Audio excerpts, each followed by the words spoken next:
Eu sempre falo assim, o futebol ele me proporcionou uma experiência fantástica na minha vida. Isso aí dentro de uma sala de aula talvez não conquistasse, né? São coisas diferentes, mas é um aprendizado cultural, de amizade, de relacionamento, de conhecimento, de tudo.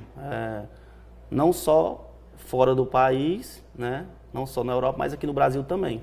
Culturas de morar em Recife, morar em São Paulo, eu praticamente assim, jogando futebol, o futebol ele me proporcionou a conhecer quase o Brasil todo. Talvez eu não fui só ao Acre, mas viajei por todo o Brasil, conhecendo as cidades, não, claro, 100%, mas ter uma ideia de como é que é a cidade, como é que é a questão de planejamento da cidade, cultura, pessoas, certo? Questão de pensamento. Eu fui ao Catar. Quando eu fui ao Catar, a gente tinha uma ideia de uma situação, uma cidade altamente desenvolvida, muito, sabe? Claro que tem a questão de pobreza na época que eu estava lá era muito pouca, mas claro, mas assim, você praticamente não tem imposto, você ter uma boa vida lá, qualidade de vida, ter carro, muito desenvolvido.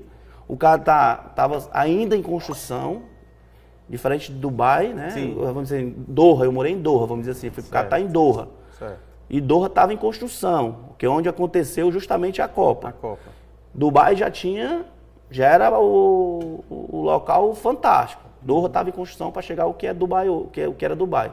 Então Doha era uma cidade espetacular, estádios, para você ter uma ideia, todos os clubes lá tinham recebido do rei um ônibus e um estádio.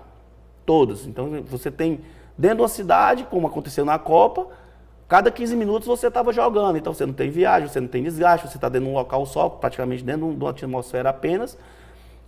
Qualidade de vida, que a gente costuma, alimentação, não faltava nada, treinamento. É um local onde, assim, eu recomendo. Se tiver uma proposta para jogar futebol, para ir trabalhar, maravilhoso. Vai embora, vai para lá, vai trabalhar, porque agora sim, é uma cultura onde você tem que chegar. Tem as questões de respeito, né? A questão de você ter aquela questão de você ver situações, né, da cultura deles em relação a tratamento, em relação à questão da mulher, que é uma coisa que só acontece lá, vamos dizer, naquela região. A questão das orações, né, que lá a gente só começava o treino após às 6 da tarde, porque durante o dia era quente.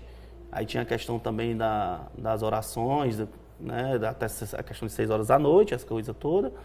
E onde eu vi uma dificuldade muito grande com os atletas de lá na época do Ramadã, que era 40 dias, ele praticamente em jejum. Então é hora onde a gente, vamos dizer assim, rapaz, agora é hora da gente se destacar, porque os caras só estão se alimentando de manhã, porque eles tomam o café da manhã e passam o dia inteiro jejuando. Então quer dizer, para quem é atleta de futebol, é complicado. Então, assim, e a competição continua, né? Então, a gente não faz esse jejum lá.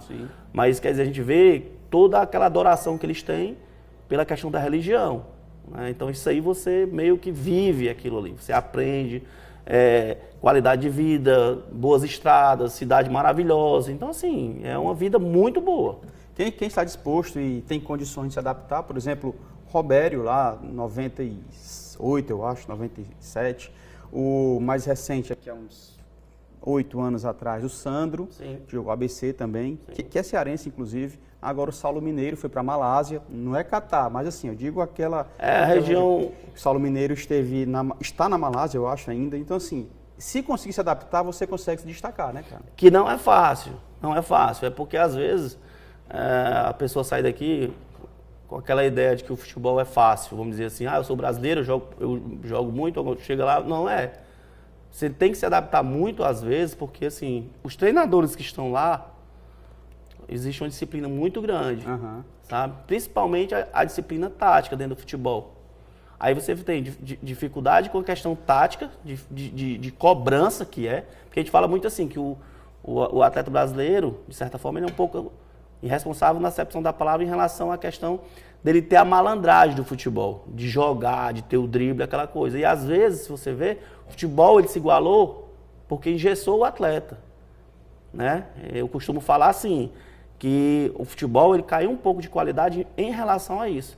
Quando ele meio que seguiu os parâmetros mundial, o brasileiro perdeu a essência.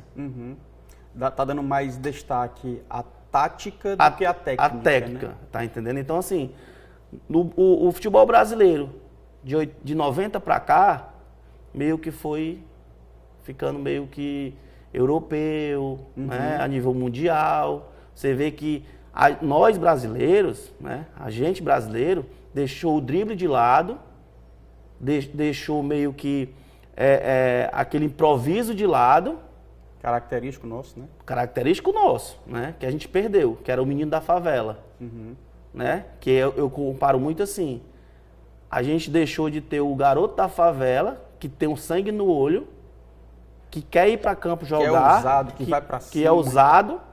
Né? A gente perdeu muito isso. Com a mesma coisa do carnaval. O carnaval, ele tirou a porta-bandeira, tirou a rainha de bateria da favela, que é onde tem o samba no pé, para colocar atrizes, celebridades, né? Celebridades para poder engrandecer o carnaval. Mas perdeu o samba no pé. O futebol da mesma maneira. Às vezes, infelizmente, né, o empresário, ou seja lá quem for, né, bota alguém no campo que às vezes não tem qualidade. Infelizmente também, acontece muito tem isso. essa outra questão dos empresários. Tem essa questão, que não é errado. Não estou falando assim, o trabalho do empresário, ele é maravilhoso. Entendi. Só que nós estamos perdendo essa questão pela questão comercial. Também tem esse detalhe. Esse é o problema que eu vejo muito no futebol.